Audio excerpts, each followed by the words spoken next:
great to win, but for us, for me, it's the kids. I'm hoping that from our school, from all our coaches, they're going to get great educations, be great young people, be great husbands. That's the most important thing how to play in high school sports. You don't get paid. You give back to the school, you work hard. They are great teammates. As I said yesterday, we brought in one of the great offensive players in the country, came in, 5 people in his family, they all moved down here. And it was just fortunate for us, but how they accepted each other, how each kid sacrificed to help him get better, how he sacrificed. His personality, he matured. It was great. It was great to watch. It was great to watch how these 2 terrific guards, they're as good at 2 guards as there are playing together, in my opinion, that I've seen in the country. Now, I said Florida because we had to win another game. I've watched a ton of great teams. These 2 kids play together, they're super. And they care about each other, they sacrifice, they make each other better, and the bigs throw it to each other. This kid, Greg, would get 15, any place he played, he's passing the ball, he's running the point guard. We throw it into Melvin, Melvin's a point guard. He's kicking it back out so they all get shots.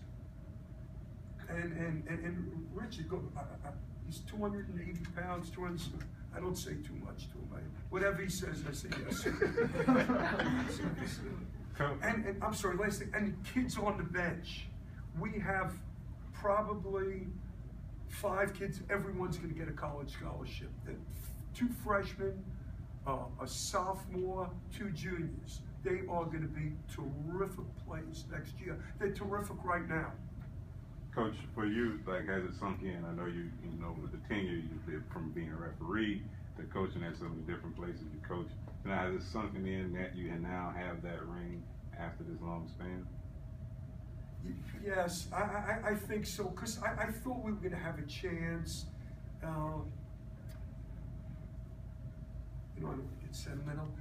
You know, like on my tombstone, it's not going to say I won a championship. I'm hoping it says something about that I was great for some young kids, and they helped me to live a good and longer life, and that I was surrounded by great young people at a terrific school where they care about not just the players, but the faculty, the staff, and all our parents. The school cares about all of us, and that helps. We got texts from kids that played 40 years ago there.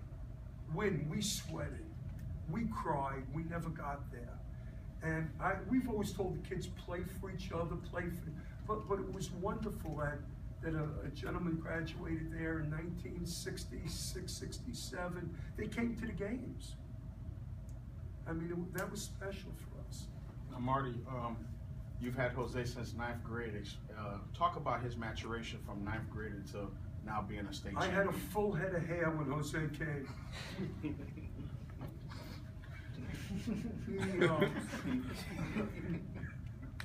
His basketball IQ was off the charts, which he tells me every day. From the time he was in the 9th grade, that he is the smartest and the best point guard in the state of Florida. So what I did when he came from the 8th to the 9th that summer, we went and played Montford, what was his name? Casey Hill. And who's the other kid I put you against the next game? Memphis, yeah. So we had to play Florida and Memphis back to back. Not yet in the 9th grade that summer. He just started summer school, so he was allowed to play. So after those 2 kids beat him up, I said, "How you doing now?" So he did. He got it. He's a worker. He's the point guard. He's the inspiration in the team, and everybody feeds off of him. He works hard. Look, kids go to Princeton. I mean, that tells you everything that you want to know about somebody. And he's joining another boy that we have there, Hashim Moore, who is a redshirt sophomore now. So, just terrific. Coach, I thought Jason Strong and Brian Rowe got to be some big minutes off the bench, especially in the second quarter there. Talk about those guys and the lift they kind of gave you coming off the bench. They are, Brian Rowe, you know, I should have brought him in here, we're limited and I understand it. All he does is rebound, defend, block shots, and throw the ball to his teammates. Every game, if he plays 6 minutes, 14 minutes, 12, 15, we have talented kids. His talent is playing hard, playing as hard as he can play. And his mother is like, they're phenomenal. They'll drive kids home, somebody's stuck, stay at. I don't know where you find parents like we have. Mr. McIntosh, one of our let's eat at his house. Kapraczak, I'll grab this one, doesn't have a line, I'll make sure he's at practice on the way. I mean, it's all our parents, it's not one, it's everyone has brought into being phenomenal. And it makes coaching high school great. I mean, all these moms are terrific. Greg's mom has sacrificed a lifetime for us here. I'm sorry, what was the second one? How about Jason? Jason. I think Jason could be a high major. And that's not the important thing. He's just a little, he's about a 4.1 GPA. He's gonna get taller, his family's big. He is skilled.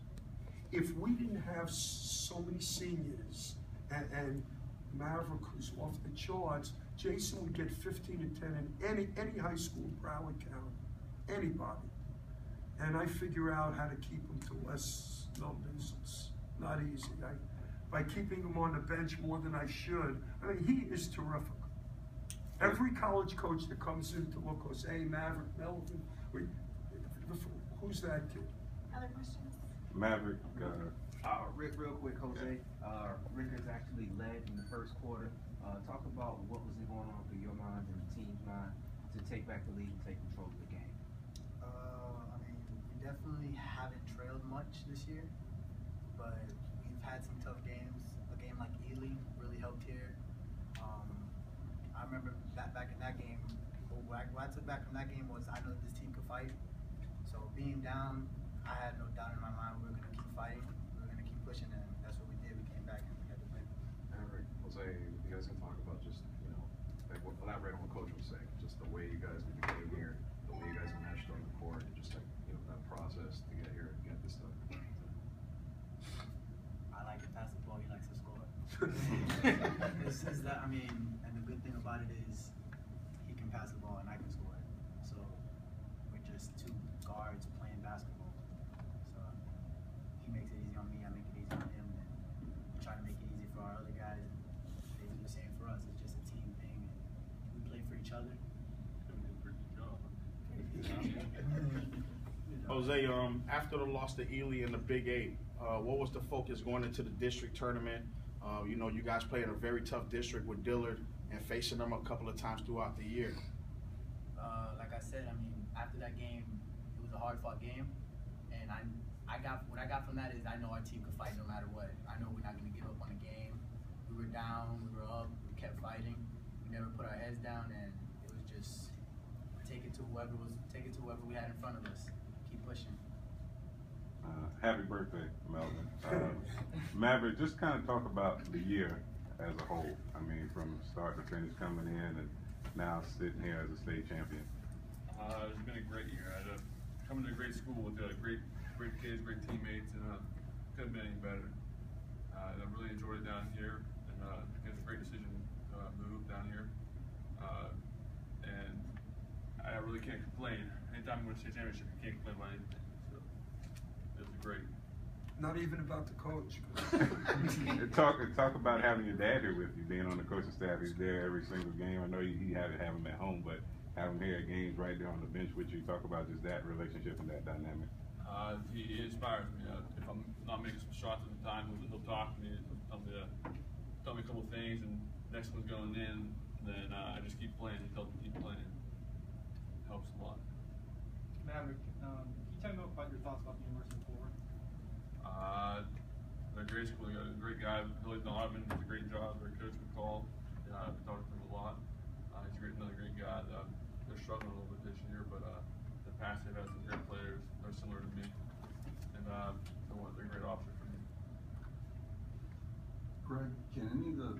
guys up on this podium spell your last name? Can you spell your last name? Melvin. Melvin. Melvin can? Yeah, Hit it but for Melvin one time, stays Mel. in his house. He Hit it thinks for he's one time, Casper. Mel. J-A-C-P-R-Z-A-K. Y'all check Just like that. that. That's money. I can't spell. I'm glad you didn't ask me. Probably should have it on the back of our jerseys. That might help. I know, it was like you played, I believe, your freshman year at Douglas, and then you came over, and I know you joined some summer teammates. How was it different than Gibbons versus Douglas in terms of the basketball culture? At Douglas, we got a new coach our sophomore year, and we were in 8A. We were playing not that great teams, but when I came here, immediately we started playing like Dillard, Ely, Pines Char. We played some good teams, you know. It definitely made me a lot better, and plus I've been playing with Jose, Melvin, Richard most of my life, and we just had good chemistry, and I was enjoying the program. You know, we had a great culture here. Coach Marty was pushing us, and we had a great bench, and you know, it's just fun playing basketball. Richard, real quick, talk about going from football to basketball, where you're kind of focal point on the defense on the football team, to being kind of like just a banger guy to just kind of do the dirty work on the basketball team and making that transition for you. I played AAU with Jose and Melvin and Greg, and when I started playing AAU, I noticed that basketball can help me with my football side, and football can help with basketball. So I kind of took advantage of that, and they made me a better player in both sports. So I mean, it was tough with the conditioning and stuff, but you know, I got used to it over the years, and I'm very excited that I made that choice to play both sports. Maverick, you took a lot of like hard fouls throughout the tournament, so you made that happen throughout the season. What do you credit like that toughness there? Where do you most get that from? Definitely my father. He taught me to be soft and to be tough. I always want to be like Kobe. He would never back down. And, try to play tough. Nothing would bother me on the court. They try to talk cool. I'm in here. Sometimes I don't know. All right, one last question. Anybody? I just wanted to thank again all of you guys, all of you folks for covering us, for putting these kids' names out there, and it's been really positive. The guys that I know forever, I just thank you, and it helps when the kids see their name in the paper and they get some accolades. It's really positive. It's terrific, and this is what the youth of Broward County looks like. Bright, great human beings. And more people should know how good these young high school kids are. They are terrific people. They are honorable, they're honest, they're hardworking, and they're all going to go to really good schools. Not just at Gibbons, but throughout all of Broward County, public and private schools. We have great young people, and it's an honor to be coaching down there. All right, thanks, Coach. Thanks, guys. Congratulations.